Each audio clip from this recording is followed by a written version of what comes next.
Anem a veure. Jo respecte a aquest punt vull fer també uns quants comentaris. Encara que l'informe de Tresorería conclou que el segundo trimestre es un horizonte temporal largo y extenso para hacer previsiones, por una banda. Por otra banda, el informe de intervención avisa que con los datos analizados y consideraciones realizadas se prevé el incumplimiento de objetivo de estabilidad presupuestaria, el incumplimiento de la regla de gasto si se ejecutan todos los gastos inicialmente previstos. Y de constatarse tal incumplimiento en la liquidación, se tendrá este ayuntamiento que ver obligado a aprobar y ejecutar un plan económico financiero, ya se ha dicho. Jo crec que això referint a l'execució pressupostària del segon trimestre, és a dir, de gener a juny.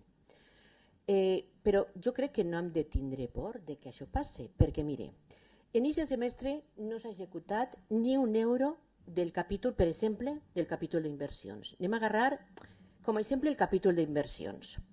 El que esperaven, que és el capítol que la ciutadania espera quan hi ha pues, un canvi de govern, quan espera una millora de la situació del poble i tots estem esperant pues, mire, que el reasfaltat dels carrers, l'adequació de la DBS. Vaig a posar uns exemples. Per exemple, el reasfaltat dels carrers estava executat el 0 euros dels 2,2 milions previstos. Més reasfaltat de carrers, 0 euros d'altres 430.000 previstos. Adequació del parc de la Devesa, que ja seria hora. Executats 0 euros dels 48.000 previstos. Condicionament de vies públiques, que serà que no fa falta, 0 euros dels 120.000. Expropiació per al pas de vianants de Santa Bàrbara, que no tenen pas de vianants per acudir al poble.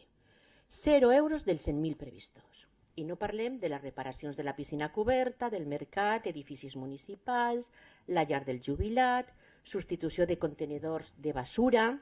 Godella està feta un fàstic i ens tocarà pagar a la ciutadania la seva desídia per no tenir els contenidors que toca per a reciclar i no poder complir la llei de residus. Reparació del casino musical, del mercat municipal, de l'edifici Llantarners, la il·luminació de les vies públiques. Gastats 2.000 euros, 2.000, dels 67.000 pressupostats. Hi ha zones de Godella que estan completament a les fosques. I altres que, segons alguns amb humor, podríem dir que semblen una discoteca de com funcionen les llums. 0 euros per als fanals solars promesos des de fa diversos anys als barris Conxeta i disseminats, que no tenen llum, encara que paguen tots els impostos municipals. Total, que dels 6 milions pressupostats per al capítol 6 d'inversions, queda el 90% per a executar. Vostè me dirà, bueno, tenim per davant mig any, perquè això és l'informe del segon trimestre. Doncs pues mire, no, perquè les dades que jo li he donat són de la setmana passada, de l'execució pressupostària a quasi finals de setembre. Pot veure tots els zeros, tot el que li acabé de dir. Gràcies. Això, clar, l'única lectura que té és que la seva gestió dels diners públics està més que evident que és una mala gestió dels diners públics. Una molt mala gestió dels diners públics, senyor Mussoles. I me sap mal dir-ho. Perquè a mi el que m'agradaria és felicitar-los.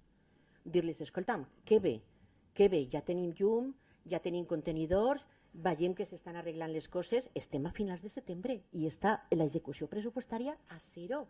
I perquè el capítol d'inversions, que no és l'únic, com ja he dit.